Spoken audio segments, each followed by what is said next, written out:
جو لوگ اللہ پر ایمان لائیں، کہیں کہ ہمارا رب اللہ ہے، پھر اس پر جم جائیں، ان پر فرشتوں کا نزول ہوتا ہے۔ نہ کوئی غم کرو نہ خوف، خوشیاں مناؤ جنت کی جس کا تم سے وعدہ کیا گیا تھا۔ اللہ کی ربوبیت پر اطمینان جب انسان کو ہو جاتا، میرا رب اللہ ہے، ربی اللہ، انسان کے لیے نہ کوئی کھٹکا، نہ کوئی خطرہ، نہ کوئی خوف، نہ کوئی حزن۔ جو کچھ ہو رہا ہے کس کے اذن سے ہو رہا ہے؟ اللہ کے اذن سے۔ اللہ کے اذن کے بغیر پتہ تک نہیں ہلتا۔ یہ کوئی اندھا بہرا مادہ نہیں ہے جس سے مجھے کوئی خوف ہو۔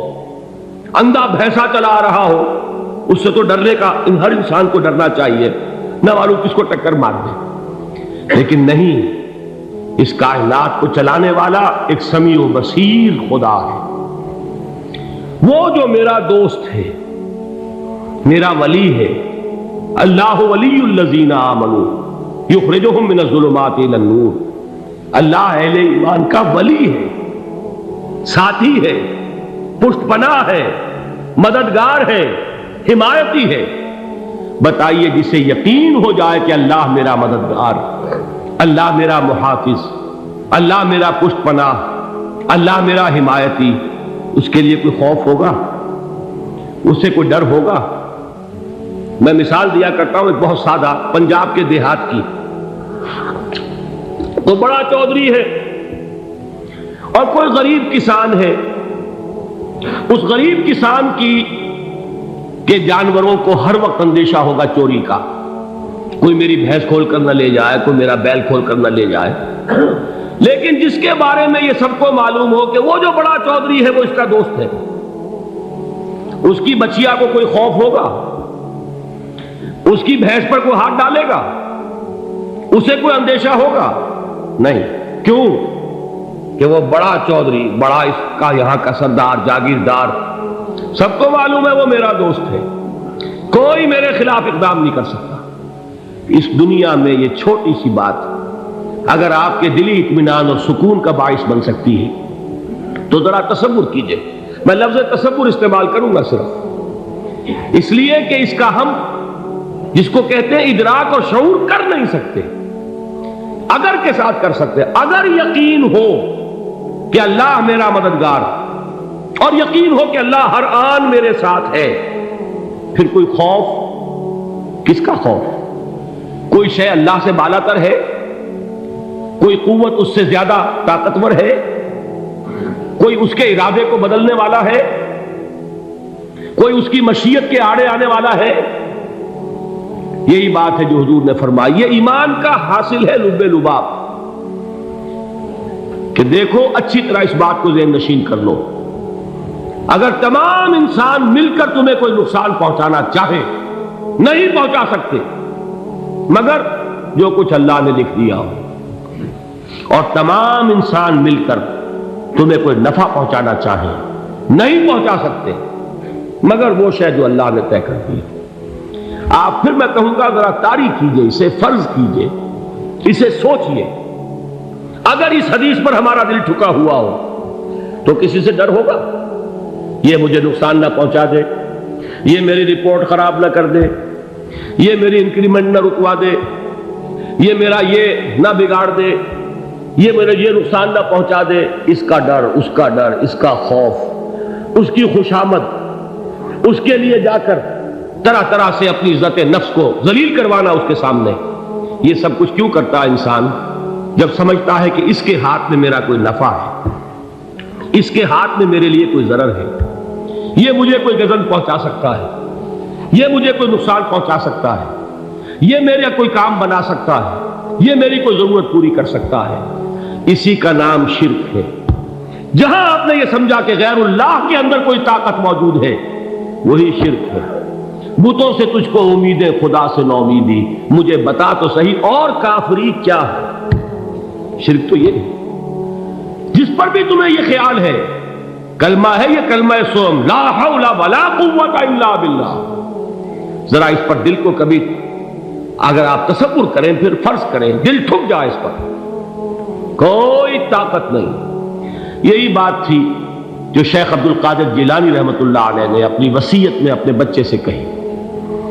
11ویں دینے والے ہیں، لیکن حضرت شیخ عبد القادر جیلانی کی وصیت اور تعلیمات کو کتنے لوگ ہیں جانتے ہو؟ یہ جن مقامات تک پہنچے ہیں وہ کس چیز کی بدولت پہنچے؟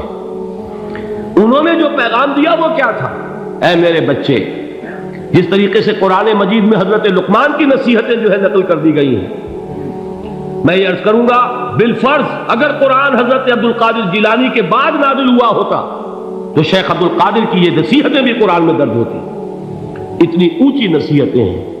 اے میرے بچے، اس حقیقت کو ذہن نشین کر لے، لا فاعل فی الحقیقت ولا مؤثر الا اللہ. اس کائنات میں نہ کوئی فاعل حقیقی ہے نہ مؤثر حقیقی ہے سوائے اللہ. کسی شے میں کوئی تاثیر نہیں اگر اللہ نہ چاہے. آگ جلا نہیں سکتی اگر اللہ نہ چاہے. پانی ڈبو نہیں سکتا اگر اللہ نہ چاہے. زہر ہلاک نہیں کر سکتا اگر اللہ نہ چاہے. کوئی چیز فائدہ نہیں پہنچا سکتی اگر اللہ نہ چاہے. تو در در پہ کیوں سر جھکاتے ہو؟ در در پر کیوں جبیں سائی کرتے ہو؟ سب کے سامنے کیوں ہاتھ پھیلاتے ہو؟ ایک اللہ سے مانگو. ایک اللہ کے سامنے زمین پر اپنی جبین رکھو. لا فاعل فی الحقیقت ولا مؤثر الا اللہ. نظر آتا ہے ہمیں کہ پانی پیاس بجھا دیتا ہے. پیاس بجھانے کی صلاحیت پانی میں نہیں ہے، اللہ کے اذن سے.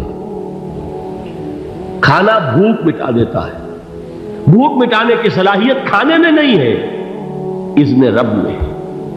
دیکھیے یہی یقین تھا. حضرت موسیٰ علیہ السلام کا واقعہ یاد کیجئے. سامنے سمندر آ گیا ہے. قوم دیکھتی ہے پیچھے کہ گرد و غبار کا طوفان. معلوم ہوا کہ فرعون اپنے لشکر سمیت آ گیا. لشکر جب چلتا تھا تیز رفتاری کے ساتھ تو گرد و غبار کا جو طوفان اٹھتا تھا اس کا تصور کیجیے.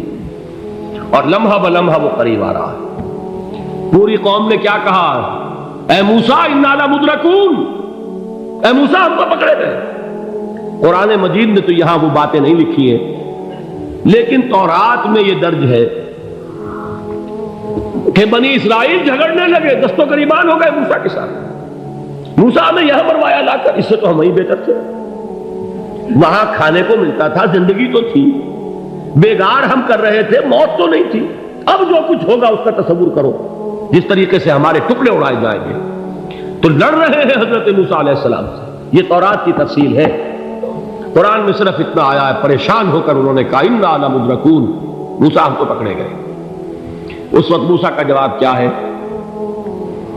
کلا ان معی ربی سیہدین. نہیں، میرے ساتھ میرا رب ہے، وہ راستہ دے گا. بتائیے کہاں راستہ نظر آ رہا ہے؟ یہ ہے ایمان بالغیب. راستہ نظر نہ آئے تب اللہ پر یقین ایمان ہے. جیب میں پیسے ہوں اور تب دل کو اطمینان ہے تو ایمان کس پر ہوا؟ پیسے پر، اللہ پر نہیں. جب وسائل و ذرائع نہ ہو اور پھر یقین ہو کہ اللہ مسبب الاسباب ہے، وہ اسباب کا پابند نہیں ہے، وہ اسباب کا محتاج نہیں ہے، اسباب اس کے محتاج ہے. اگر یہ یقین ہے تو اللہ پر ایمان ہے. یہ نہیں ہے تو تمہارا ایمان اسباب پر ہے، وسائل پر ہے، ذرائع پر ہے، مادیات پر ہے، اللہ پر نہیں. اس وقت کہاں راستہ تھا؟ کوئی راستہ تھا؟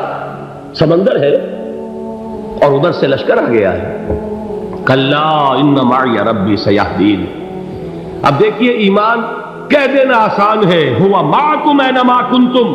جہاں کہیں بھی تم ہوتے ہو اللہ تمہارے ساتھ ہوتا ہے.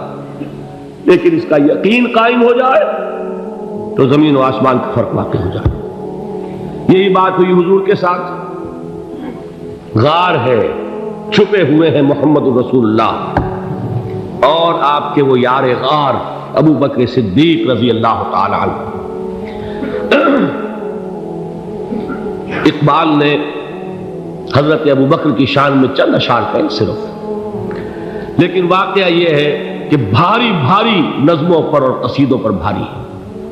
طویل ترین نظمیں اور قصیدے ہوں ان پر بھاری ہے.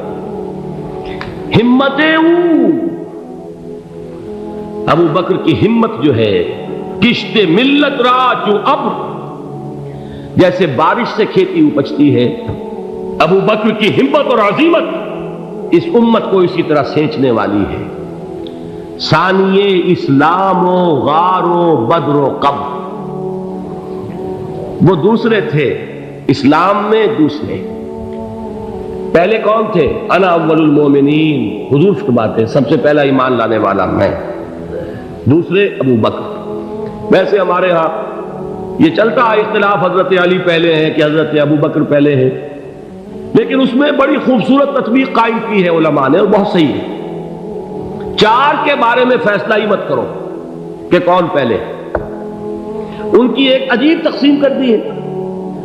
آزاد مردوں میں، بالغ مردوں میں سب سے پہلے ابو بکر، بچوں میں سب سے پہلے علی، خواتین میں سب سے پہلے خدیجہ، اور غلاموں میں سب سے پہلے زید بن حارثہ۔ بڑی پیاری تقسیم ہے، یہ چاروں ہی پہلے ہیں، ہر ایک کے لیے اولیت ہے۔ اور واقعہ یہ ہے کہ اگر زمانی اعتبار سے تعین ہوگا تو پہلے خدیجۃ الکبریٰ آئیں گی رضی اللہ تعالی عنہ۔ کسی اور سے بات کرنے کی نوبت بعد میں آ سکتی ہے، پہلے تو اہلیہ محترمہ سے بات ہوئی، آتے ہی پہلی وحی ہوئی ہے، ابھی تبلیغ کا حکم نہیں تھا۔ کس کو بتایا واقعہ؟ ابھی اپنی نبوت کی تبلیغ کا تو حکم ہی نہیں آیا۔ واقعہ کس کا ہے؟ وہ خدیجہ کا ہے۔ جب کہا ہے کہ خشیت علی نفسی، مجھے اپنی جان کا اندیشہ ہے، تو کیا جواب دیا خدیجہ نے رضی اللہ تعالی عنہا؟ وہ صدیقۃ الکبریٰ ہے۔ صدیقات جو ہے خواتین، ان میں چوٹی پر خدیجۃ الکبریٰ ہے رضی اللہ تعالی عنہا، اور صدیق جو مرد ہیں ان میں صدیق اکبر ہے ابو بکر صدیق رضی اللہ تعالی عنہ، لیکن صدیقات میں چوٹی پر۔ جب حضور نے فرمایا خشیت علی نفسی، کیا فرمایا، کیا عرض کیا، کیسے تسلی دی؟ نہیں نہیں، اللہ آپ کو ضائع نہیں کرے گا، آپ غریبوں کے ہمدرد ہیں، آپ مساکین کے تکالیف رفع کرنے والے ہیں، آپ بیواؤں کی سرپرستی کرتے ہیں، آپ مسافروں کی خدمت کرتے ہیں، اللہ آپ کو ضائع نہیں کرے گا۔ یہ یقین ہے اس خاتون کے اندر۔ خیر وہ ایک علیحدہ بات ہو جائے گی۔ میرے دل پر حضرت خدیجہ رضی اللہ تعالیٰ عنہ کی شخصیت کا بڑا گہرا نقش ہے، جو وہ کوئی اور ہی وقت اور موقع ہوا تو بیان ہوگا۔ بہرحال اقبال نے ایک مصرے میں جو چار اولیتیں جمع کر دی ہیں، ہمت او کشت امت را چو ابر، ثانی اسلام و غار و بدر و قبر۔ اسلام میں حضور کے بعد پہلے کون؟ ابو بکر۔ غار میں حضور کے ساتھ کون؟ ابو بکر۔ بدر کی رات اللہ کا رسول سر بسجود، وہ گھاس پھوس کی جو جھوپڑی بنائی گئی تھی، اور وہاں تلوار ننگی لے کر پہرا دینے والا کون؟ ابو بکر۔ اور اس حجرہ عائشہ میں